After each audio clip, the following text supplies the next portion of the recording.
این جلسه میخوام بهتون این الگوی همه کاره رو آموزش بدم که باهاش میتونید کلی لباسای تابستونی، شومیز، مانتو، تیشرت، ساحلی رو با این الگوی همه کاره دوخت کنید.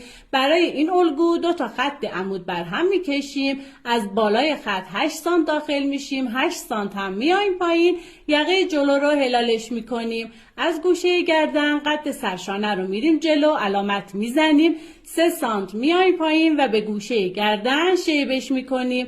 از بالا قد بالا تن 40 تا 42 سانت رو میایم پایین، 1/4 دور کمر به اضافه 2 سانت رو یه خط میکشیم. این 2 تا قسمت رو نصف میکنیم، 1/4 دور سینه به اضافه 2 سانت رو یه خط میکشیم. این 2 تا قسمت رو هم نصف میکنیم، 1/2 دور کارور به اضافه 2 سانت رو روش علامت میزنیم. از روی خط کمر 20 سانت میایم پایین و 1/4 دور باسم به اضافه 2 سانت رو میریم جلو، علامت میزنیم. از سرشانه به خط کارور وصلش میکنیم و به خط سینه هم هلالش میکنیم.